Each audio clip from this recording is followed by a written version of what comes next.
And we're starting right where we left off in our last gameplay showcase, just outside Hogwarts, which I love that you can walk out of the castle after walking through everything and then just come out here and take off on your broom out into the open world.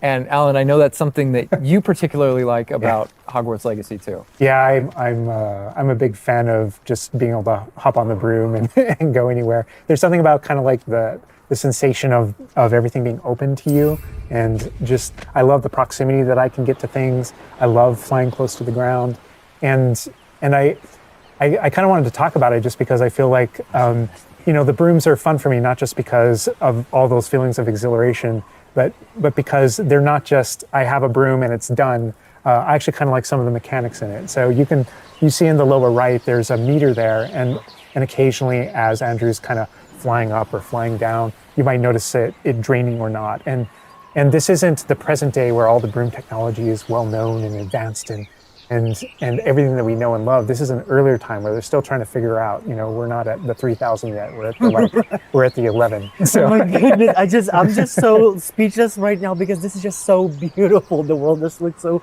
By the way, the broom, is that like the only one, or can you like upgrade that broom to go faster? Yeah, so we have a shop in Hogsmeade, actually a broom shop. And so that sells a variety of different brooms. And it was important to us that the player could customize themselves based on their own aesthetic. So they're purely cosmetic, but if you talk to the shopkeep and help him out, he'll actually sell upgrades. Yeah, and those upgrades will make it so that where normally the broom, you can only fly, you can only go at max speed. It's kind of like a turbo meter down there. You can only go at max speed without the meter going down, kind of closer to the ground. And as you raise into the air, you'll notice the meter drop. And so those upgrades will allow you to increase that distance from the ground. And the broom owner at the sporting goods store in Hogsmeade is trying to perfect the broom and get better at it and know it better. And you can participate that and get better and better brooms through that. I see. And I love that mechanic encourages you to actually explore the world and kind of stay close to the ground. It's not just a travel mechanic, point A to point B. You're not just flying high over everything, although it is beautiful. And so we all know from lore that Hogsmeade is the only all-wizarding village within Britain. But we wanted other opportunities to kind of meet other characters out here and to kind of populate the landscape, so it's not just kind of barren as you leave out this direction and that direction. And so we just imagine these different dwellings, these different smaller locations that wizards might live in out in the Scottish Highlands. And so it's those, and so we refer to those as hamlets, and they're opportunities to learn those wizard stories, how those different locations have kind of like learned to live, what their relationships are with characters at Hogsmeade and Hogwarts. And so they're both quest opportunities out here and a chance to kind of get to know more of the area, even beyond Hogwarts and Hogsmeade that we've already experienced. And you'll also notice on the mini-map, like lots of little icons, and each one of those represent gameplay in the hamlets that you can participate in, whether it's a vendor or different puzzles and challenges or different secrets that exist. Each one of those icons are different opportunities for gameplay. And you'll notice that same thing as we venture out into the open world as well. So when you go out into the open world and you see those icons, whether they're on the mini-map or on your map or off in the distance, those things are opportunities to say, like, I want to increase my inventory capacity. They're puzzles left behind by old wizards, that you can solve that actually grant you those. If you see ruins off in the distance and you visit them, you might find opportunities to actually expand and learn about your ancient magic. And as you kind of encounter different enemies dotted on the landscape, sometimes those characters, poachers or dark wizards, might be hoarding different magical resources that are valuable to you as you're playing the game. So each one has kind of like a way to connect to our gameplay loops and provide different opportunities that just kind of reward you for poking around them. I mean, I right away want to just cover all those points on the map just by going over there. Well, we've flown on a broom already, but there is something that we haven't done so far, and that is getting on our flying mount. We're going to hop on our Onyx Hippogriff here. The Onyx Hippogriff is our pre-order bonus. Oh my god, there he just like pops out of the bag. Oh wait, you can use it as a horsey? I mean, a horse? I mean, that is a horse? Yeah, as a hippogriff, you can totally ride it like a ground mount, and you can lift off into the air. And we tried to make sure that each of those interactions, so the broom's really good at reaching that top speed, at at kind of traveling the world as quickly as possible. But sometimes it's really nice to get on the hippogriff because of that ground speed or those transitions. And sometimes it just feels amazing just to be riding around on a hippogriff. Look at it. Yeah, it really is kind of like, I don't know, it's a great feeling being on it. And it's a great feeling managing those transitions, kind of going from run to fly and just being able to go wherever you want. And we tried to make sure that each one of these things that you can interact with have a unique identity and a reason for being. In addition to be able to care for beasts, you can actually conjure things in this space as well. The house, the cottage. Yeah, right. And so we have like a lot of little ornaments in this area, and a lot of them are purely cosmetic, but they look really cool. Again, it's the personalization of this space. Oh my goodness, no, this is like, I'm gonna spend 8 hours just designing this whole area to personalize. This is like cool, it's like you have this little play area, like a personalized fish tank, so to say, just for the creatures. I love it. Yeah, no, totally. And there's like a decoration aspect, but there's also, we were saying inside as well, is there's a utility aspect to it too. So as you progress in the game and you're able to purchase more conjurations, you're able to speed up your process. So one of them, for example, is the food processor, which allows for the beast in the space to automatically get feed, so you don't have to do it manually. And so you're really building the progression for yourself here. In addition, there's also a toy box where you can play with your beasts. You'll see here, yeah. So you can, there's a bunch of toys in it, and each beast has their own favorite toys. So as you can imagine, the moon calf really likes the moon ball, or the Neasel, as like a little cat, really likes to chase the yarn ball as well. Right. And they're super cute. Oh my God. Watching them, it's so cute. Oh my God, this Raphorn is just gigantic. But he looks like my dog. He looks like my dog right now, for sure. You could actually name them as well. So like your dog. So getting back into that personalization, you know, yeah, we didn't want you to just like throw in, oh, here's a Graphorn in here. Like this can be named whatever Andrew's about to name them. Bruce. That's a good name. You know, we've created this really nice space, and you can get additional vivariums, correct, to different kind of aesthetics and looks to where you're keeping your beasts and caring for them. Progression is a big part of this space as well. So as you progress through the story, you will unlock more vivariums. So as you can see, this one's quite meadow themed, big, open, bright. But there's other ones, say like a swamp that you might encounter. And it's really a visual effect to and more space for your beast. Oh, so it's like those, so when we're inside the room requirement, there's like on the left, there's that moon glow from one entrance and then some shrubbery going on in the right. Is that what you're talking about? Yep, that's exactly it. Ah, oh, you put trees in here too. Oh my goodness. And another thing with the beast care that I think is great, you know, tying back to this same kind of thing that you did with like the broom, where the broom is not just a method of travel, it's actually built in and integrated into the world. In the same way, like beast care isn't just this added element. You're not just throwing it on top. There's really this like narrative and integration to everything connects. So as you progress through the missions, you'll expand this space. As you earn resources, you'll go into Hogsmeade and use them to unlock the gameplay here and unlock new conjurations and different things to play around with. In the open world, it's in those different environments, like the different combat and conflicts and bandit camps and different things like that exist in the overland. Those things are what hold recipes that exist in the loom. So all these things have a way of connecting. Moonstone that you find out in the world is the resource that we use to conjure everything that's found throughout the world. Forgeables are used for recipes. So really everything's like a cycle and keeps you coming back. But even with the story that's being told too, I think people know who Poppy is and that she has a particular affinity for beasts. Yeah, I mean, I think everything we're seeing here, you know, you're going to be venturing out into the world, and this is just kind of the tip of the iceberg, even of kind of like your interactions with beasts in that narrative. So, you know, you bringing up Poppy, there are more kind of mysteries to discover and things to discover out in the world that have to do with her and that have to do with caring for beasts. And so different characters have their own have their own stuff that just kind of make this all just kind of like the beginning of your journey. I'm gonna have Andrew stop here. We're gonna use a bit of dev magic to change the seasons. Actually, I want you to see what this world looks like covered in snow. Yes, yes, yes, please. I love snow. That's all I want. Wrong wavy. Oh my god, this is so beautiful. Oh my goodness. This is so pretty. Okay, it looks so realistic. Oh my god, it changes the landscape like completely. Oh my god. Does it have like actual like gameplay impact? Like impact on the gameplay? Or does it like it's just the weather of Scotland?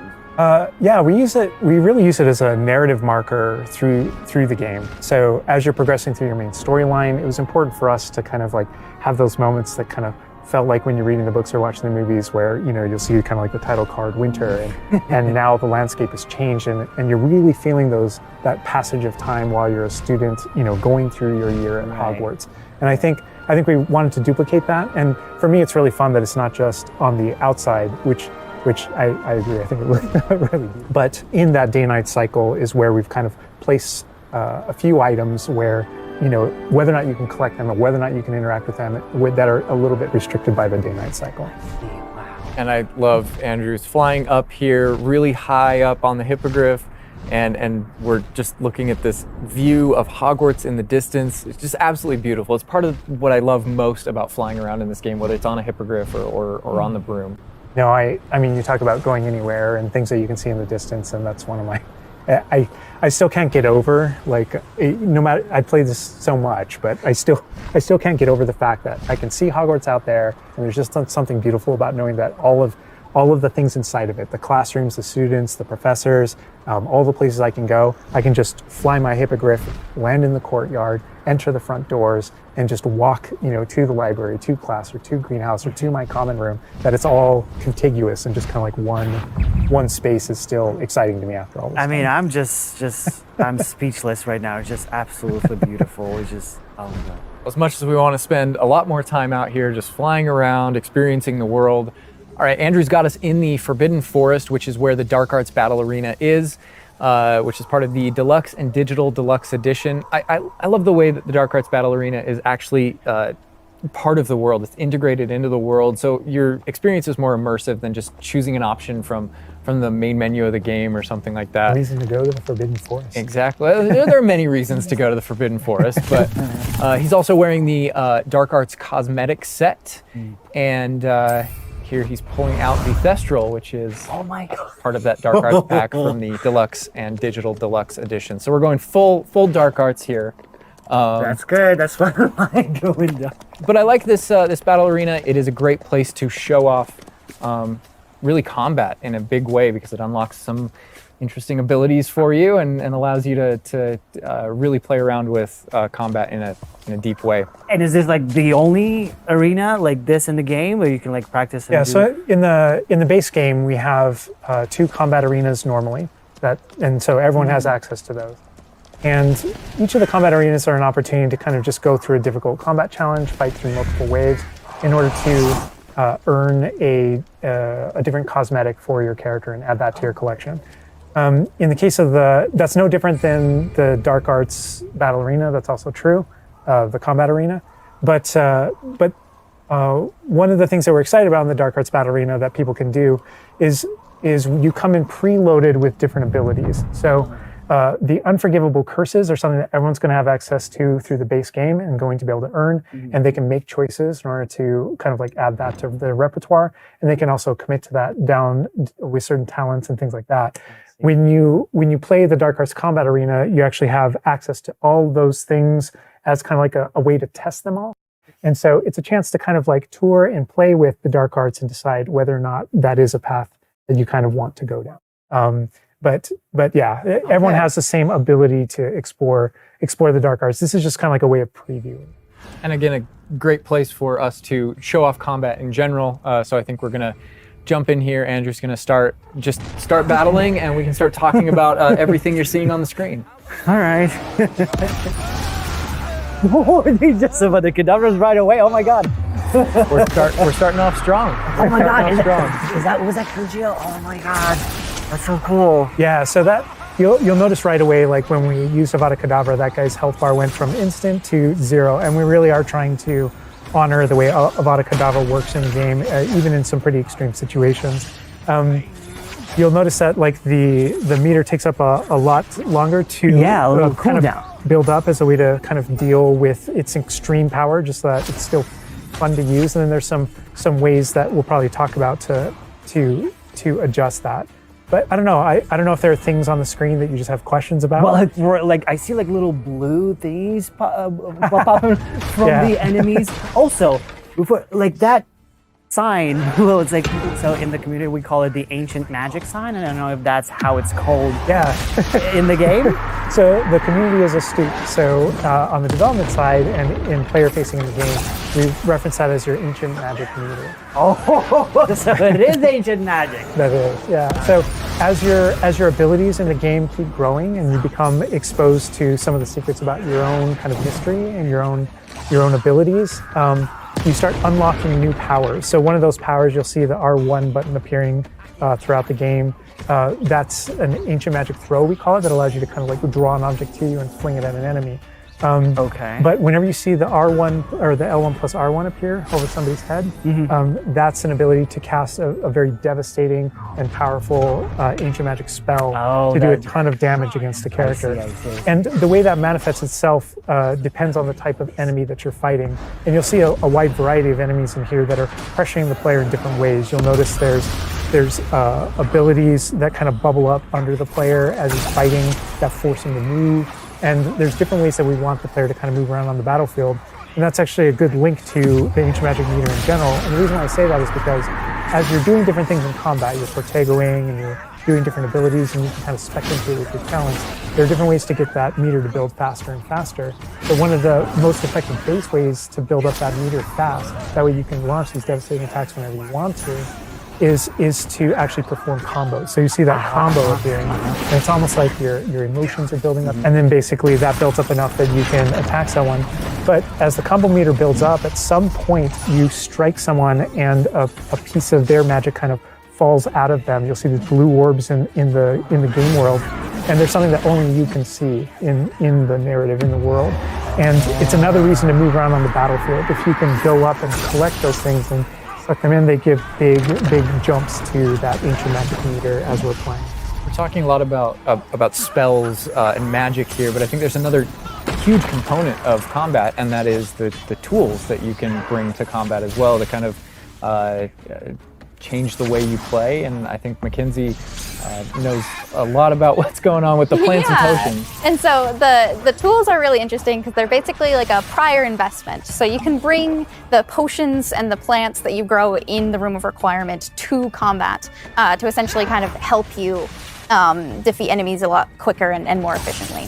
So some of the tools that you'll see here are like the rock skin potion. So that is something that basically covers your skin in this like rocky material that reduces the incoming damage that you're receiving. So against big enemies, hard-hitting enemies like trolls, that's super helpful. Oh my god, he's just destroying. The troll just collapsed from one of the Kedavra.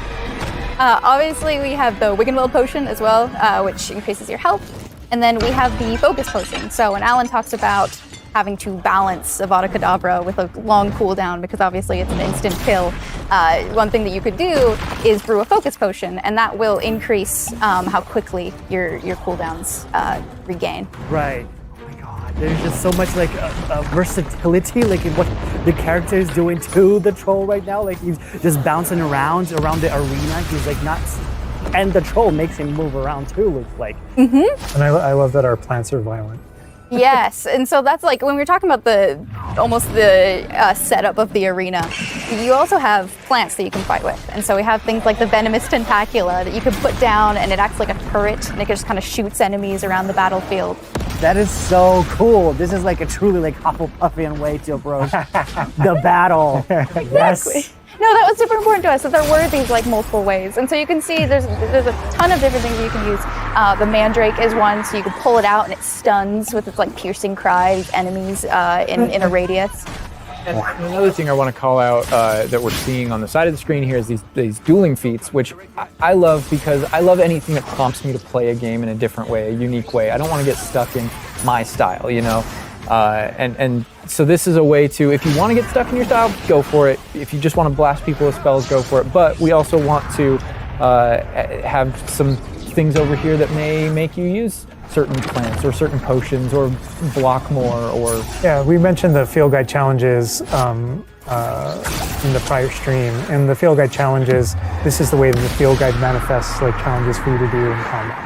And so, Oh my god. there are dark arts fantasies. There's fantasies about being more of a defense against the dark arts characters, things like that misty step that you see occasionally being used on the battlefield.